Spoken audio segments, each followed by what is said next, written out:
Halo teman-teman semuanya, di sini saya akan membahas mengenai implementasi pendidikan luar sekolah terhadap pembentukan karakter siswa sekolah dasar. Nah, sebelum saya membahas mengenai implementasi tersebut, di sini izinkan saya untuk memperkenalkan diri saya. Perkenalkan, nama saya Debbie Ece Yohana Tarigan, NPM 1901010223. Saya dari grup PGA 5.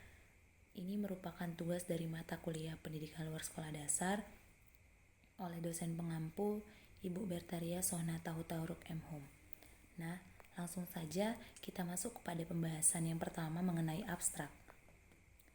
Abstrak dalam penelitian ini membahas tentang peran outdoor education dalam mengembangkan karakter siswa, di mana pengembangan pendidikan karakter dapat dilakukan di mana saja dan oleh siapa saja. Salah satunya dapat dilaksanakan melalui outdoor education. Penelitian ini juga bertujuan untuk mengkaji dan menemukan bagaimana hasil implementasi pendidikan luar sekolah atau outdoor education terhadap pembentukan karakter siswa pada sekolah dasar. Nah, luaran yang diharapkan dari penelitian ini adalah bagaimana terwujudnya implementasi yang baik yang berfokus kepada pendidikan luar sekolah atau outdoor education terhadap pembentukan karakter pada siswa sekolah dasar. Nah, penelitian ini menggunakan pendekatan kuantitatif dan juga kualitatif dengan metode eksperimen dengan desain non-equivalent pre-post test, test control group design atau pre-test post test dua kelompok, di mana subjek penelitian dipilih dengan teknik non-probabilitas dari sampel purposive atau fasilitas di lingkungan kita tanpa harus membelinya, sehingga perlu daya imajinasi dan juga kreativitas yang tinggi, kemampuan problem solving pada anak, menstimulasi perkembangan bahasa dan kemampuan verbal, serta mengembangkan keterampilan sosial, dan merupakan wadah pengeksperian emosi. Nah, yang kedua, kita masuk pada pendahuluan, yakni di mana pendidikan luar sekolah itu atau biasa dikenal dengan outdoor education merupakan aktivitas luar sekolah yang berisi kegiatan di luar kelas atau di luar sekolah. Nah, di alam bebas lainnya juga, seperti bermain di lingkungan sekolah, taman, perkampungan petani maupun perkampungan nelayan, berkemah atau kegiatan yang bersifat berpetualang, serta pengembangan aspek pengetahuan yang relevan. Pendidikan luar kelas tidak hanya sekedar memindahkan pelajaran keluar kelas, tetapi dilakukan dengan mengajak siswa menyatu dengan alam dan melakukan beberapa aktivitas yang mengarah pada perwujudan perubahan perilaku siswa terhadap lingkungan melalui tahapan-tahapan penyadaran, pengertian, perhatian, tanggung jawab, dan juga aksi atau tingkah laku.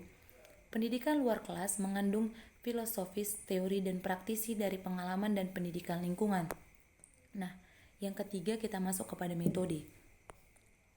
Dalam penelitian ini digunakan pendekatan kualitatif dan juga kuantitatif. Mixed metodologi design atau penelitian campuran dipilih sebagai metode penelitian karena di dalamnya pendekatan kuantitatif dan pendekatan kualitatif dilakukan secara terpadu dan saling mendukung. Desain penelitian eksperimen yang digunakan dalam penelitian ini adalah non-equivalent, pre-test post, test control group design atau pre-test post test dua kelompok, yang dimana salah satu pertimbangan yang digunakan dalam memilih desain ini adalah karena merupakan desain yang banyak digunakan dalam penelitian di bidang pendidikan. Nah, kita langsung masuk saja kepada pembahasan, yakni hasil daripada penelitian di dalam jurnal yang saya kritik adalah yang pertama, menggunakan alat yang ada di lingkungan tanpa biaya. Yang kedua, meningkatkan kemampuan problem solving pada anak. Yang ketiga, menumbuhkan yang namanya kemampuan sosialisasi anak. Yang keempat, sarana potensi anak. Yang kelima, mengandung nilai luhur dan juga pesan moral.